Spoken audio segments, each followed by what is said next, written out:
자, 오늘은 뭐 도시 및 주거환경 정비법인데, 이것도 이제 도시개발법하고 마찬가지로 6문제가 이제 출제가 됩니다. 그래서 뭐 지난 시간에 이제 도시개발법 했는데, 여기는 지금 이제 법 명칭이 도시 및 주거환경 정비법 이렇게 되어 있어요. 그래서 이제 환경을 이제 정비하는 법입니다. 근데 이제 환경이 두 가지. 도시환경하고 주거환경. 그래서 도시하고 이제 주거환경과 관련해서 정비하는 이제 법이 도시 및 주거환경 정비법이고, 이거는 이제 명칭이 길기 때문에 일반적으로 그냥 수업할 때 정비사업법이다 이렇게 이제 표현합니다. 그리고 이제 도시 및 주거환경 정비법은 6문제인데 오늘 하는 제일 앞에 나 있는 용어 정의 이 부분이 처음 할 때는 이제 중요한 거예요. 그러니까 여러분들 이제 용어 정의가 오늘 한 분량이 한 반 정도가 다 용어 정의. 여기 이제 용어 정의가 보통 6문제 중에서 한 2문제 정도가 용어 정의였죠. 뒤에 없어요? 이 인간들이 안 가져왔나?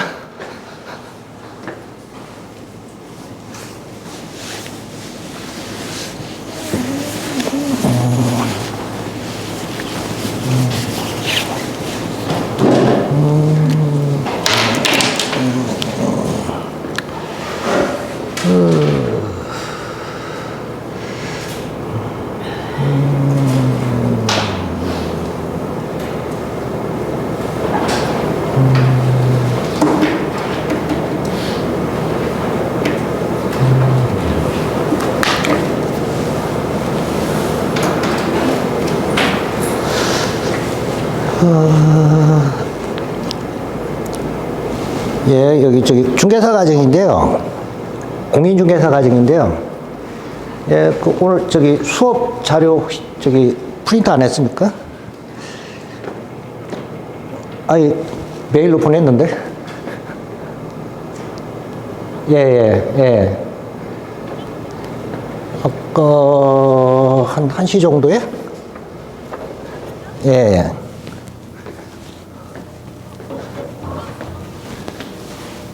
그래요?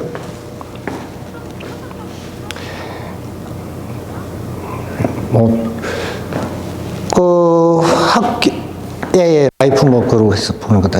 학교? 예. 김한희 선생님이 없다고 그랬었어요? 글쎄. 예, 예, 예, 예, 예.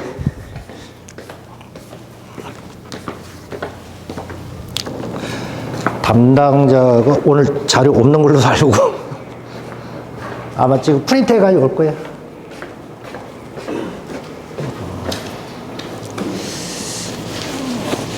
학교가 이게 방학이니까 뭐 출근을 잘 안 해요.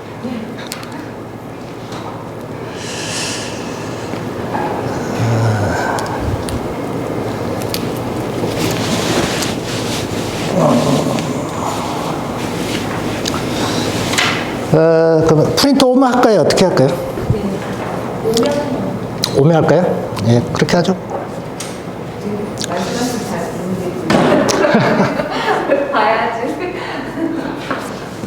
그리고 지금 올해 지금 정기국회 저기 중개사법 개정안이 이제 올라갔는데요. 저기 공인중개사 저기 시험 평가를 절대평가에서 이제 상대평가로 개정하는 내용으로 지금 올라갔어요. 그게 이번 정기국회 통과가 될지 안 될지는 뭐 일단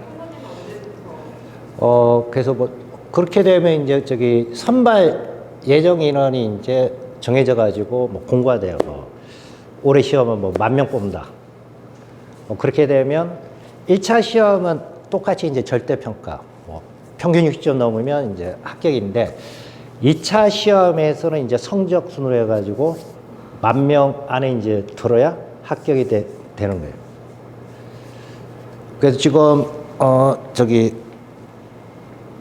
중개사 협회에서 아마 강력하게 주장해가지고 뭐 야당 국회의원 이제 통해가지고 뭐 의원 입법을 해가지고 지금 올해 이제 정기국회 뭐 통과시키려고 지금 올라가 있는데, 그게 만약 이제 통과가 되면 한 35회 시험부터 이게 상대평가로 바뀐다고 지금 그렇게 이제 예정돼 있어요.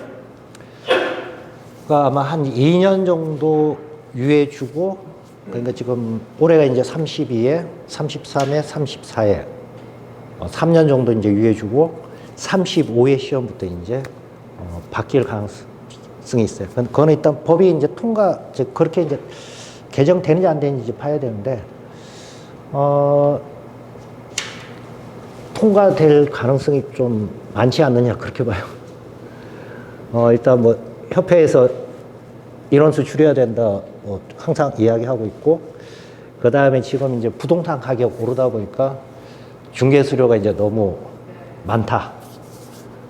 뭐 서울 기준으로 하게 되면 뭐 서울은 뭐 강남 같은 경우 아파트 뭐 웬만하면 다 10억이니까 10억이면 이제 9억 이상 되면 최대 요율을 적용할 수가 있거든요. 0.9% 이제 적용할 수 있다는 얘기예요. 10억이면 뭐 그냥 한쪽에 이제 900만 원, 양쪽 다 받으면 1,800까지 이제 받을 수 있으니까 이게 이제 너무 하지 않냐 그래가지고 민주당에서도 아마 통과시키는 거는 협의를 해줄 가능성이 많다 그렇게 보거든요. 그러니까 빨리 따시는 게 나아요.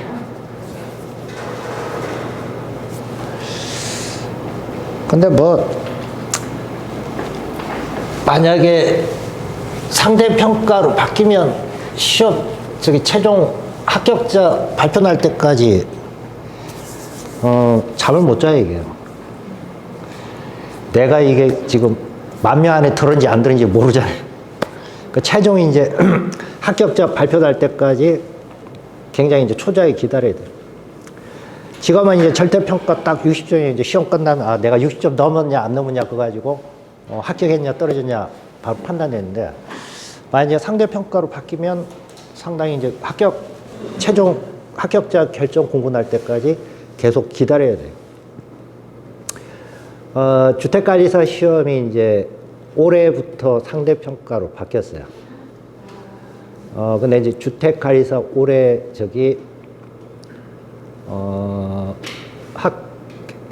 선발 예정 인원은 1,700명 선발한다고 해가지고 공고가 났어요. 근데 최종 합격은 아마 1,500명 정도, 그 정도 된 것 같아요, 보니까. 그러니까 나머지 한 200명 정도는 40점 안 돼가지고 가락 나가지고 떨어진 사람들이 그 정도 됩니다.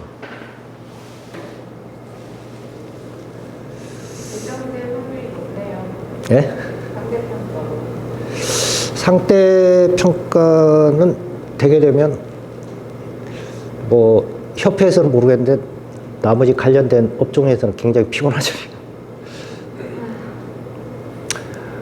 올해 1차만 해도 접수 인원이 한 24만 명인데요. 만약에 상대평가로 바뀌게 되면 아마 준비하는 인원도 많이 줄 거예요, 아마.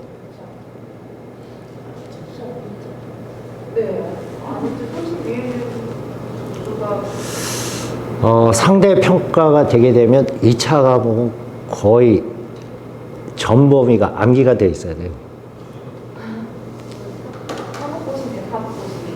커트라인이 80점이 될지 뭐 90점이 될지 모르는 거예요.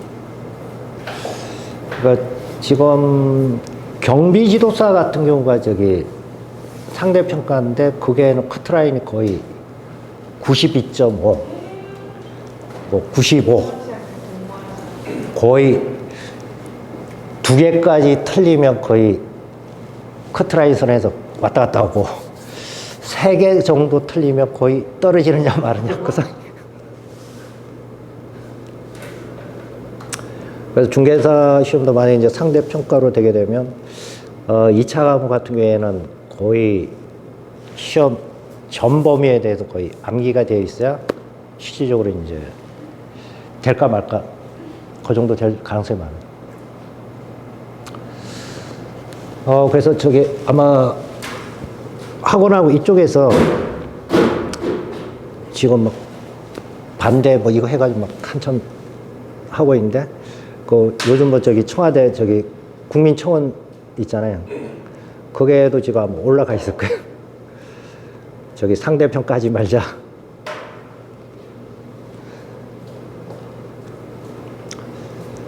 상대평가하면 진짜 공부하시는 분들 굉장히 피곤합니다, 이게. 그나마 60점, 이렇게 평균 60점 이렇게 돼 있으면 그냥 24개만 맞으면 되잖아요. 근데 상대평가가 되게 되면, 2차 과목 같은 경우에는 이거 뭐 24개가 아니고 뭐 거의 몇 개를 틀려야 될지 계산이 안 나오는 거예요. 그러니까 올해 무조건 합격을 하셔야 돼요. 길게 가면 힘들어요.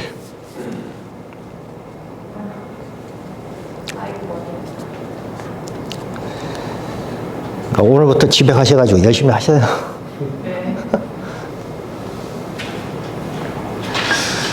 주택관리사는 또 2차 시험이 주관식이 또 들어가 있어요. 그 가로 채우기로 해가지고. 그래서 객관식이 24문제, 그 다음에 이제 주관식이 16문제.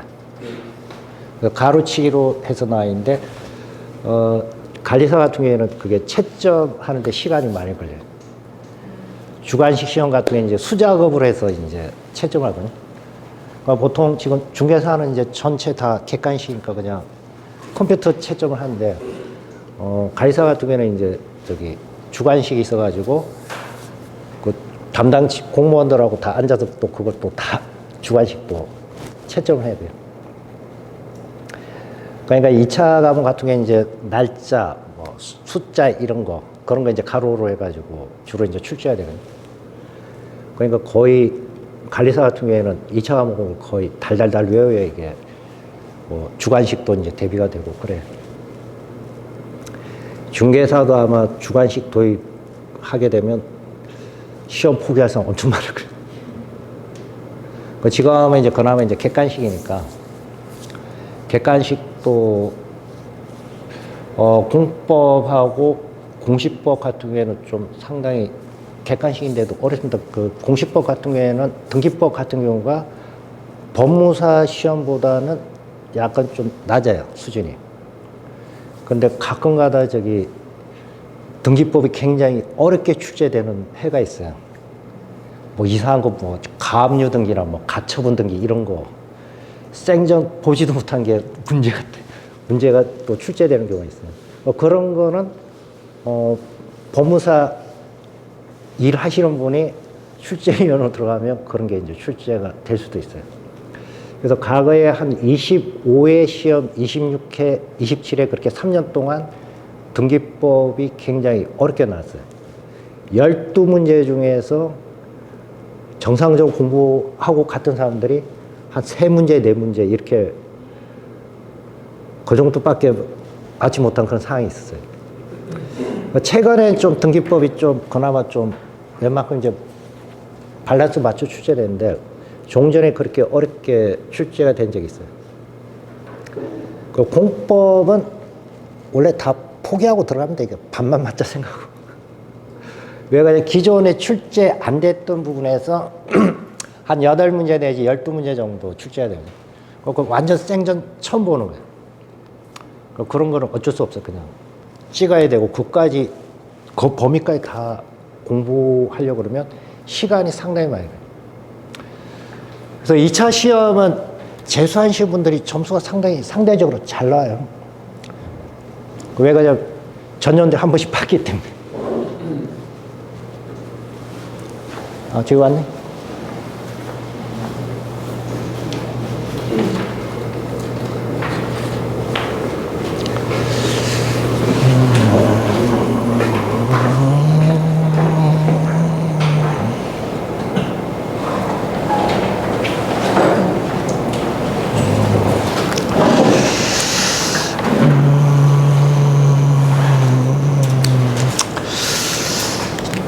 자, 그래서 따로들 이제 자료 보시고, 페이지는 뭐 8페이지인데, 1페이지부터 해서 4페이지까지가 이제 용어 정의가 쭉 나 있습니다.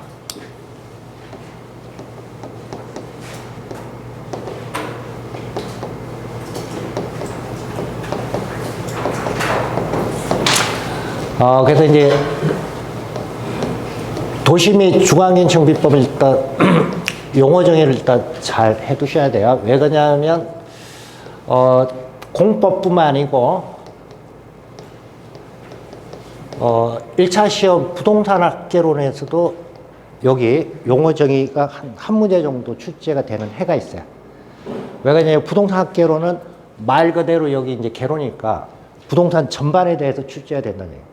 그래서 여러분들 이제 학개론 같은 경우 보통 한 40문제 중에서 2문제 내지 3문제 정도가 2차 과목에서 출제가 돼요. 그래서 공법에서 한 문제 아니면 2문제 정도 출제가 되고 세법에서도 한 문제 정도 출제가 돼요. 근데 이제 부동산 학개론에서 출제되는 시험은 그냥 용어 정의 정도만 물어보는 거. 그래서 1, 2차 같이 준비하신 분들은 학개론 시험에서 2차 과목이 출제되면 답을 금방 찾아요. 근데 이제 1차만 하시는 분들은 생판 처음 보는 게 나와가지고 틀릴 확률이 많아요. 그래서 지금 여기 도시 및 중앙정보에서 사용하는 용어 정의는 뭐 공법에서도 중요하고 그다음 학개론 이제 관련해서도 출제가 될 수가 있기 때문에 잘 봐두세요. 자, 그래서 일단 첫 번째가 이제 정비구역이 나와 있습니다. 그 정비구역은 정비사업을 이제 시행하는 그와 같은 이제 지역을 법에서는 정비구역이다 이렇게 표현해요.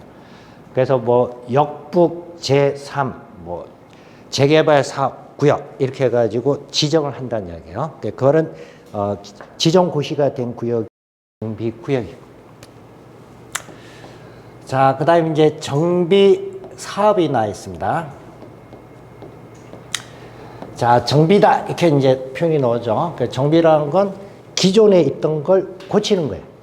그래서 그와 같은 게 이제 정비인데 법에서 이제 정비 사업과 관련해서 나와 있습니다. 그래서 지금은 이제 정비 사업이 크게 3가지 사업이에요. 그게 이제 정비 사업 보시면 도시 기능을 회복하고 정비 기반 시설을 정비하거나 주택 등 건축물을 개량 또는 건설하는 사업이 정비 사업이다 이렇게 되어 있어요. 도시개발 사업은 없던 걸 새로 만드는 게 이제 도시개발 사업입니다. 근데 정비 사업은 기존에 시가 형성되어 있으면 구시가지를 이걸 고치는 사업이에요. 그래서 이걸 이제 표현하기를 이렇게 표현한 거예요. 도시 기능을 회복. 도시 기능을 새로 만드는 게 아니고 종전에 있던 도시 기능을 뭐 하냐? 회복하는 거고. 그 다음에 정비 기반 시설. 자, 종전에 이제 구시가지에 이제 설치가 되어 있던 뭐 도로나 상하수도 시설, 이런 시설을, 옛날에 20년 전에 시가 만들어졌으면 그때는 인구가 30만이었다는 이야기예요. 근데 20년 지나면서 인구가 50만이 됐다. 그럼 20만 명이 늘어났잖아요. 그러면 기존에 설치가 되어 있던 도로 시설이나 상하 수도 시설 이런 게 용량이 부족할 거 아니에요. 이와 같은 시설을 확충, 새롭게 설치하거나 또는 늘린다는 이야기예요. 그리고 기존에 구시가지에 있던 주택이나 건축물, 자, 이게 20년 전에 주택이 건설됐다. 그럼 20년 지났으면 오래됐을 거 아니에요. 그래서 이런 거는 철거를 하고 새로 신축을 해요. 그래서 이런 사업을 통틀어서 뭐라고 부르냐? 정비 사업이다. 이렇게 불러요. 그리고 여기 이제 정비 사업이 목적에 따라서 3가지. 주거환경 개선 사업하고, 그 다음 재개발 사업하고, 그리고 재건축 사업. 지금은 이제 정비 사업이 종류가 간단하게 3개로 이제 되어 있습니다. 그러니까 여러분 이제 교재 보면 첫 번째 이제 주거환경 개선 사업 나 있고, 그 다음에 이제 재개발 사업, 재건축 사업 이렇게 되어 있습니다. 그래서 여기 세 개 사업을 정확하게 알고 계셔야 돼요. 그래서 여러분들 이제 부동산 학개론에서도 만약에 시험 문제가 출제되면 여기 사업과 관련해서 사업 개념 이거 물어보는 게 출제가 됩니다. 자, 그래서 우선 주거 환경 개선 사업이 있어요. 근데 얘는 다시 두 개로 나눠져요. 그러니까 여러분들 이제 첫 번째 보시면 그게 이제 주거 환경 개선 사업은 첫 번째 보면 동그라미 1번 보면 도시 저소득 주민이 집단 거주하는 지역으로 정비 기반 시설이 극히 열악하고 노후 불량 건축물이 과도하게 밀집한 지역에서 주거 환경을 개선하기 위해서 시행하는 거 하고, 그 다음 그 밑에 이제 동그라미 2번 단독주택 다세대 주택이 밀집한 지역에서 정비 기반 시설하고 공동이용 시설 확충을 통해서 주거 환경을 보전 정비 개량하기 위한 사업 이렇게 되어 있어요. 자, 그래서 두 가지 사업으로 나눠집니다. 그래서 이제 첫 번째 사업은 특성이 이거예요.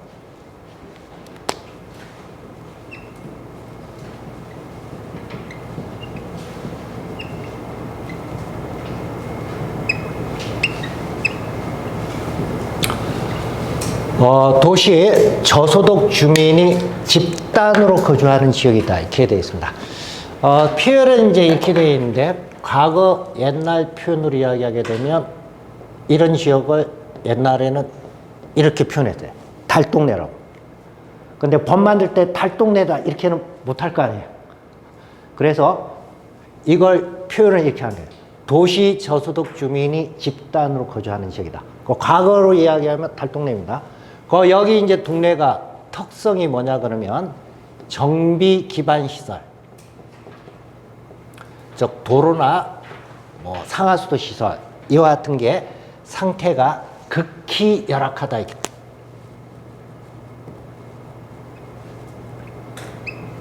극히 열악하고 그다음에 이제 노후 불량 건축물이에요. 그러니까 여기 이제 표현은 노후 불량 건축물인데 주로 주택이에요.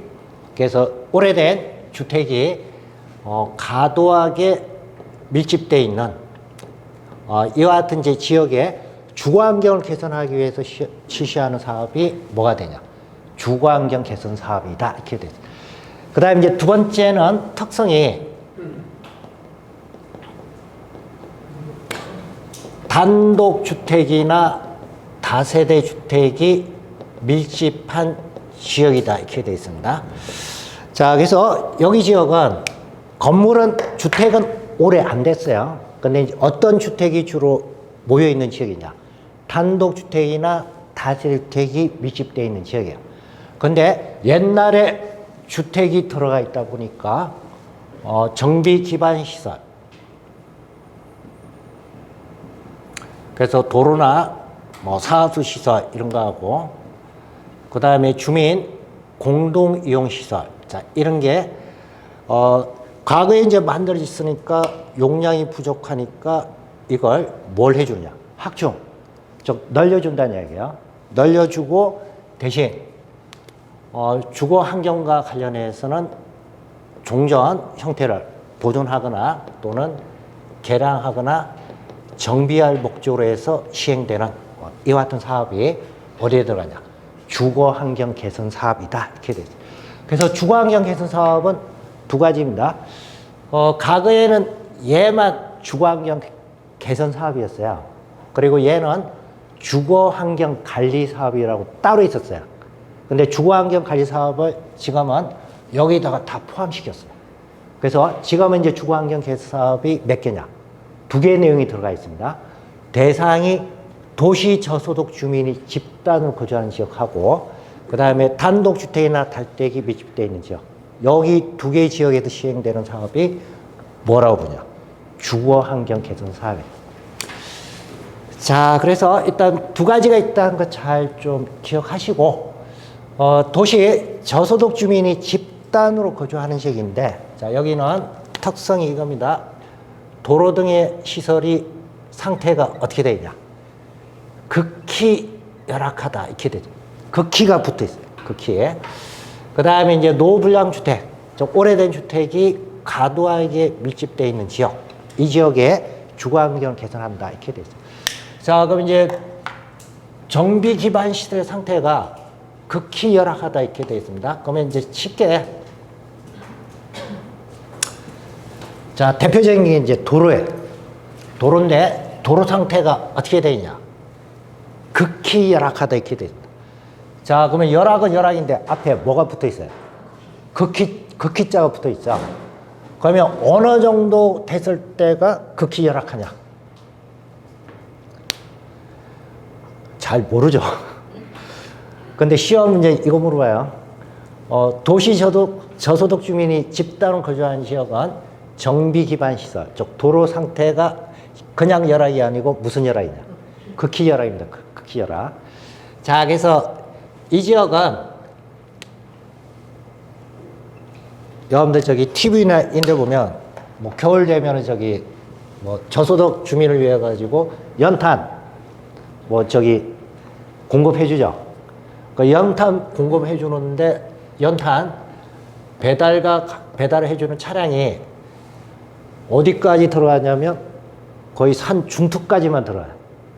차량 진입은 그까지 되고 차량 진입이 안 되는 지역이에요. 차량 진입이 안 되니까 누가 나르는 거예요?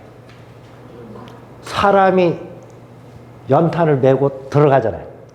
근데 그 안에 골목길은 있죠. 골목길에 있는데 그 골목길에 뭐가 진입이 안 되냐? 차가 못 들어와요. 차가 못 들어가니까 연탄 배달을 누가 하냐? 차가 하는 게 아니고 사람이 하는 지역이에요.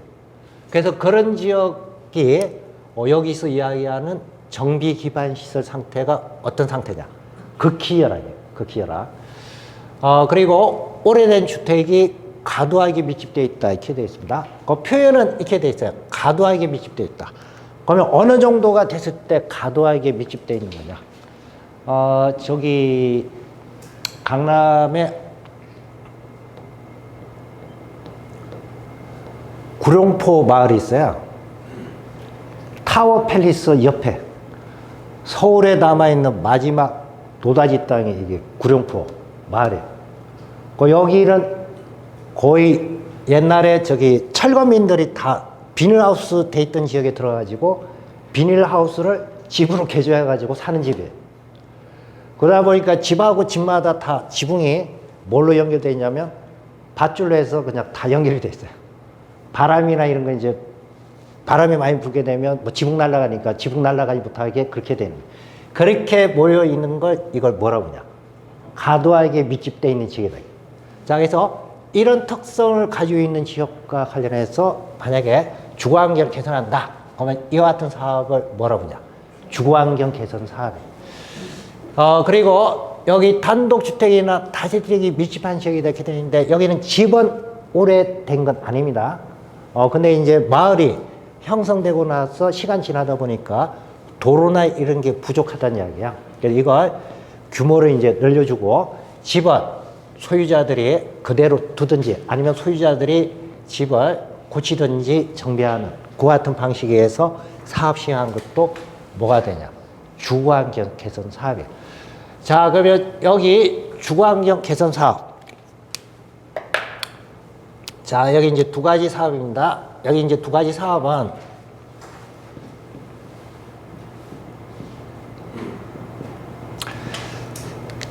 토지나 아니면 주택 소유자가 이 사람들이 직접 해당되는 사업을 자기들이 시행을 하겠습니까? 시에서 해줘야겠습니까? 여기 특성이 이거죠. 저소득 주민이 집단으로 거주하는 지역이에요. 그러니까 이 사람들은 만약 철거하고 새로 아파트를 지었다 하더라도 분양과 관련해서 분양받을 그와 같은 재산적인 능력이 있냐, 경제적 능력이 없다는 이야기예요. 그래서 여기 나 있는 사업과 관련해서 시행은 토지 등 소유자가 시행을 안 해요. 그러니까 시행을 안 한다는 건 여기 사업과 관련해서는 토지 등 소유자가 조합을 설립을 안 해요. 설립을 안 하고 대신 토지 등 소유자가 동의를 하게 되면 시장 군수가 직접 대상 사업을 시행하거나 아니면 시장 군수가 공공기관인 주택공사 등을 이제 사업 시행자로 지정해서 사업을 시행을 해요. 그래서 여기 이제 특성이 도시 저소득 주민 집단 거주하는 지역입니다. 그래서 소유자들이 직접 사업 시행하는 것은 아니다는 얘기. 자, 그래서 그게 이제 특성이에요.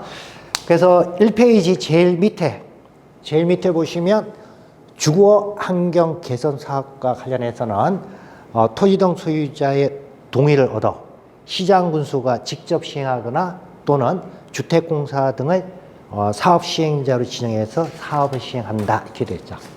자, 그래서 얘네들 일단 특성이 이겁니다.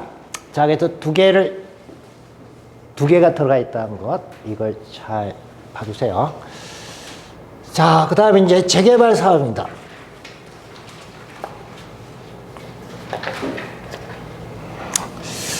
자, 옛날에는 그냥 주택 재개발 사업 이렇게 불렀는데 지금은 그냥 주택이 빠지고 재개발 사업 이렇게 불러요.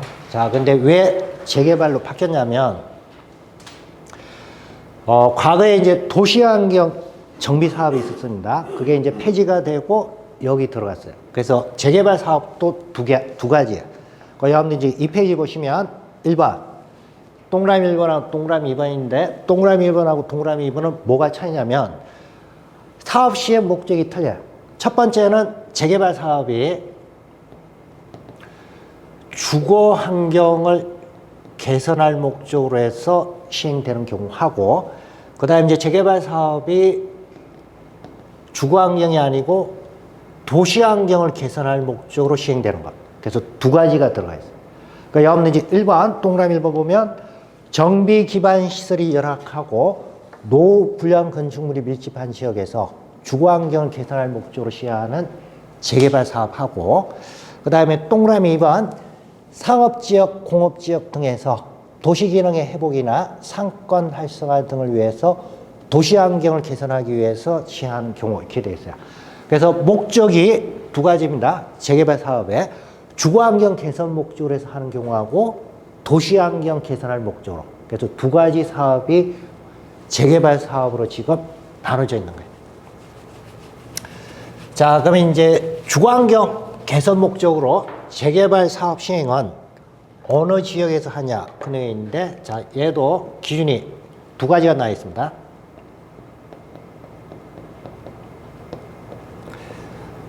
정비 기반 시설의 상태가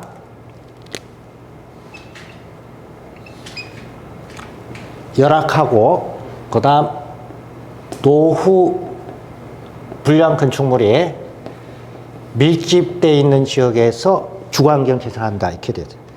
자, 그래서 주거환경 개선 목적으로 해서 재개발 사업 시행되는 지역은 특성이 이거예요. 정비 기반 시설, 도로 등의 상태가 어떻게 되어 있냐. 자, 열악하게 되어 있고 오래된 노후 불량 건축물이 뭐한 지역이냐. 밀집되어 있는 지역이다. 자, 그러면 좀 전에 봤던 얘하고 자, 여기는 극히가 빠졌죠. 그냥 정비 기반 시설이 뭐냐? 열악. 그 다음에 이제 오래된 노후 불량 건축물, 여기는 과도하게 밀집되어 있다 이렇게 되어 있습니다. 근데 여기는 과도 이게 빠졌죠. 그냥 밀집되어 있는 지역 이렇게 되어 있어요. 시험 문제 출제한 인간들이 굉장히 쫀쫀해가지고 이걸 틀리게 해서 출제를 해요. 여기서 지금 위에는 극히 열악히 되어 있는데 여기는 도로가 있다 하더라도 뭐가 못 들어가냐? 차가 못 들어가요. 근데 여기는 그냥 열악이죠. 극히가 빠졌어요. 그럼 뭐가 차이냐? 여기는 도로가 있긴 있는데 그냥 차 한 대 정도 다닐 수 있는 1차선 도로가 있다. 이게 상태가 뭐가? 열악이에요, 열악. 그래서 극히 열악하고 열악은 그 차이에요. 그 차량 자체가 진입이 안 되면 상태가 뭐냐?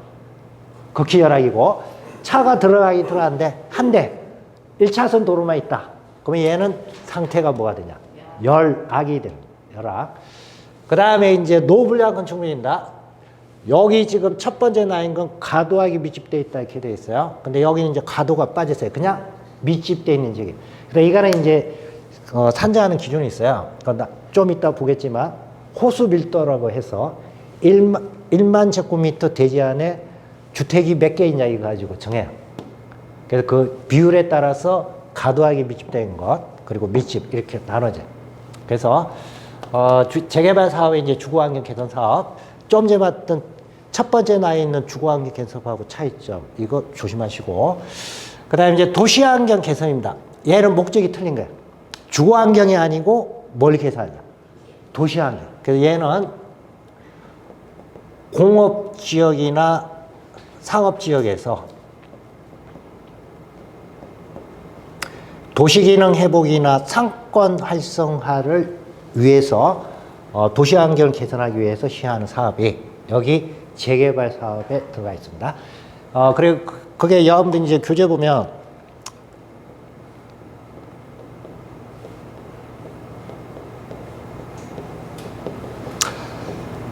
구로 디지털 단지하고 가산 디지털 단지 두 개가 나 있죠. 이게 이제 과거에 서울특별시에서 도시환경 개선 사업을 실시하기 위해서 만든 게 이거예요. 구로 디지털 단지를 옛날 구로공단에. 그 다음에 이제 가산 디지털은 가산이 옛날에 지역 명칭이 이거예요. 가리봉이었습니다.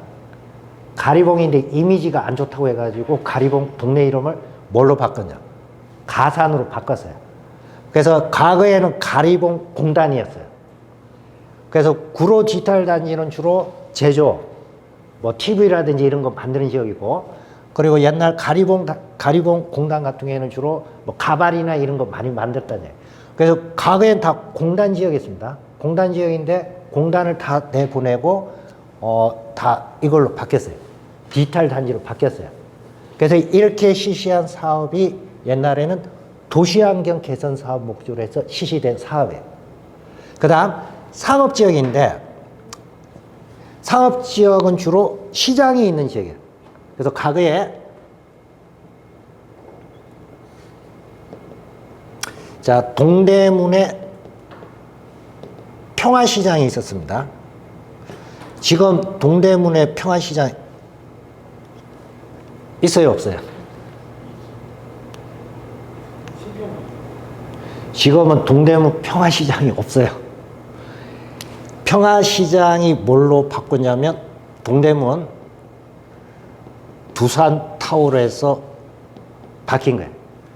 그래서 지금은 여기는 다 저기 패션 옷 관련해서 패션몰이잖아요. 그 줄여가지고 두타 이렇게 불러요. 이게 두산타워 개발이 어디를 대상으로 한 거냐? 과거에 동대문 평화시장을 상권 활성화를 위해서 개발한 거예요. 그래서 이런 개발 사업이 목적이 주거환경 개선이 아니고 뭘 개선하냐? 도시환경 개선을 하기 위해서 실시하는 사업. 그래서 지금은 이제 재개발 사업은 목적이 두 개입니다. 주거환경 개선하기 위해서 재개발하는 경우하고, 그 다음에 도시환경을 개선하기 위해서 재개발하는 경우하고 두 가지가 들어가 있어요. 그래서 지금 이제 두 가지가 이제 들어가니까 두 가지를 좀 잘 봐두시고, 그 다음에 이제 재건축 사업입니다.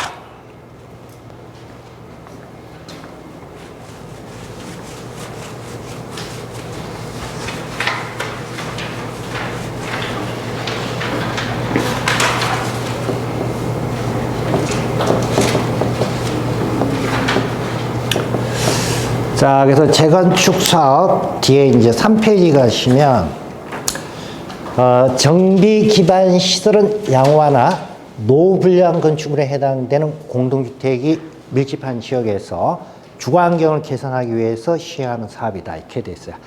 자, 그러면 이제 크게도 두 가지가 나 있죠.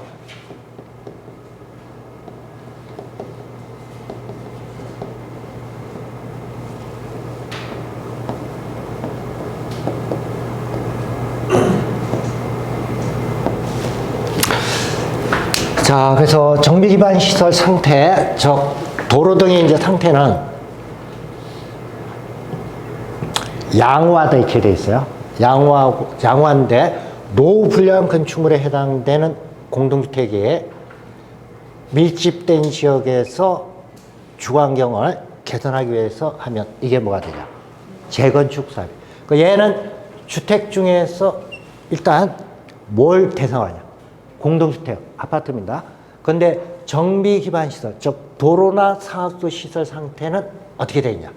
양호하다 이렇게 돼. 양호. 그 양호니까 얘네들보다는 뭐예요? 훨씬 낫다는 얘기예요. 그래서 살기에 기본적인 인프라 시설은 상태가 좋다는 얘기예요. 근데 단지 공동주택이 지은 지 오래돼서 뭐가 되냐? 노후가 돼 있다는 얘기예요. 그러니까 이게 이제 밀집되어 있는 지역에 대해서 주거환경 개선하기 위해서 시행하면 이게 뭐가 되냐? 재건축 사업. 자, 그래서 재건축 사업 이건 주로 어디서 이루어지겠어요? 대한민국에서 이거 갖추고 있는 지역은 주로 어디겠어요? 서울 중에서도 어디겠어요?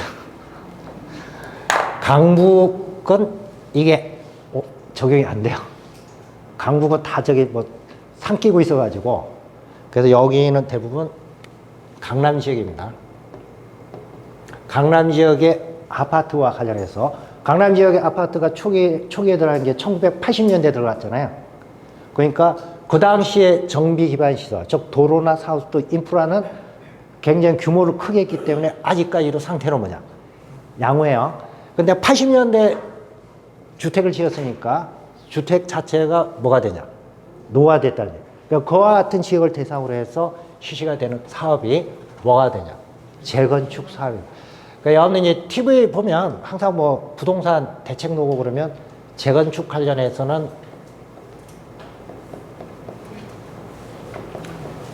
TV에 맨날 나오는 게 이거죠. 엄마 아파트.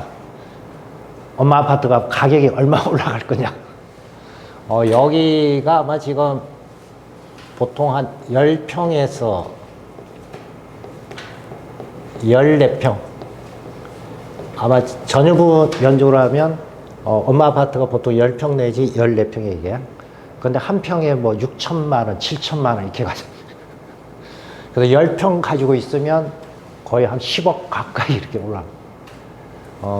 그래서 재건축 사업은 이겁니다. 그러면 얘도 시험에서 조심할 거 이거예요.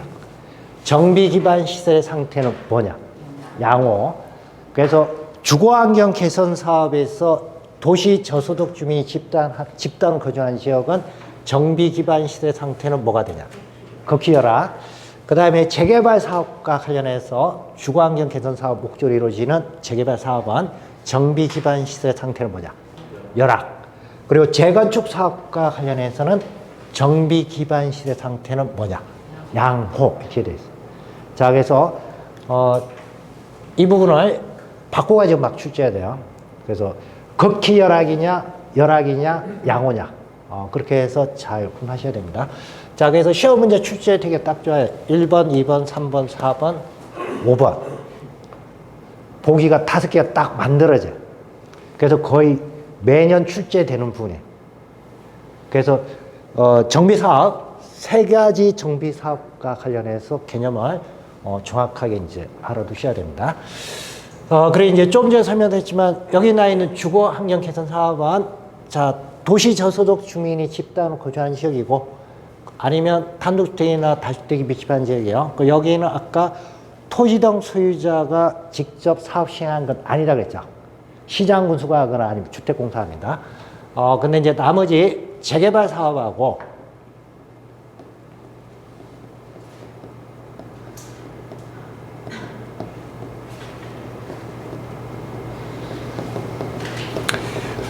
재건축 사업, 여기 이제 2가지 사업은, 사업 시행은, 원칙은 토지 등 소유자가 사업 시행하는 게 원칙이에요. 그래서 토지 등 소유자가 사업을 시행하는데, 토지 등 소유자가 조합을 설립해가지고 사업을 시행하도록 되어 있어요. 그래서 뭐 법에서 정하고 있는 특정한 사유가 없는 이상 여기 2가지 사업과 관련해서는 사업 시행은 누가 하냐? 토지 등 소유자가 뭘 설립해서 하느냐? 조합을 설립해서 조합 자체가 사업 시행자가 되는 게 원칙이에요. 그래서 그게 이제 여러분들 교재 보시면 재개발 2페이지 보시면 그게 밑에 밑에 보면 이제 사업 시행 방법에서 나있는데 뭐 사업 시행 방법은 이제 나중에 따로 합니다. 뭐 관리 처분 계획에 의해서 공급하거나 환지로 공급한다 기대 있죠. 자, 근데 이제 재개발 사업은 조합 또는 토지 등 소유자가 사업을 시행을 하는 게 원칙이에요. 그래서 토지 등 소유자가 숫자가 적으면 그냥 할 수 있는데 숫자가 많으면 뭘 설립을 해야 되냐? 조합을 설립해서 사업을 시행하는 거예요. 그래서 조합 또는 토지 등 소유자가 단독으로 사업을 시행하거나 또는 이제 공동시행, 시장 군수 등하고 함께 공동시행하는 것. 두 가지가 이제 가능합니다. 그래서 재개발하고 이제 재건축 사업 이제 특성 그걸 좀 봐두시고 그 다음에 이제 3페이지 가시면 그게 이제 가로번 재건축 사업 나와 있습니다. 그래서 그 밑에 보면 재건축 사업은 대상이 얘는 이거라 그랬죠. 공동주택이요. 그런데 공동주택이 노후 불량 건축물에 해당이 돼야 돼요. 그러니까 노후 불량 건축물에 해당된다는 건 오래됐다는 이야기입니다. 그래서 재건축 사업 시행과 관련해서는 절차적으로 공동주택과 관련해서 재건축 사업 실시 여부 이제 결정하기 위해서 시장 군수는 뭘 실시를 하도록 되냐? 안전진단 실시. 그 안전진단 실시에서 안전상의 문제가 있다. 즉 붕괴 등의 우려가 있다. 그렇게 인정될 때만 해당된 공동주택을 철거하고 다시 신축할 수 있는 거예요. 그래서 재개발 사업이나 주거환경 개선 사업은 안전진단 실시가 없어요. 어느 사업에 대해서만 안전진단 실시가 들어가냐? 재건축 사업. 재건축 사업은 실질적으로 해당되는 이제 공동주택에 뭐 안전사고가 발생할 우려가 있는지 그걸 판단을 해야 돼. 그 판단하기 위해서 뭘 실시하냐? 안전진단 실시하고 안전진단 결과를 보고 재건축 사업 실시 여부에 대해서 결정하도록 되어 있습니다. 자, 그래서 그게 재건축 사업의 그 동그라미 그거 첫 번째 나 있는 거 보면 재건축 사업의 이제 부작용을 막기 위해서 시장 군수구청장은 안전진단 결과하고 그다음에 이제 여러 가지 사항을 종합적으로 검토해서 사업 시행 여부를 결정해야 된다 이렇게 되어 있죠. 자, 그래서 절차상 뭐가 들어가냐? 안전진단 실시 이게 들어. 안전진단 실시는 나머지 사업은 없습니다. 뭐 할 때만 안전진단 실시하냐? 재건축 사업 실시가 안전진단 실시하는. 자, 그래서 일단 여기 오늘 하는 것 중에서 제일 중요한 게 이거 3개 사업이에요. 이거 3개 사업만 알아도 일단 한 문제는 맞춘 거예요. 그래서 이건 여러분들 이제 공법뿐만 아니고 부동산 학개론에서도 심심치 않게 이분 이제 출제해야 된다 이게. 그래서 여기 이제 3개 정비 사업은 여러분들 이제 좀 잘 봐두시고. 자, 그래서 끝까지 보시고 잠시 쉬고 노후 불량 건축물 보겠습니다.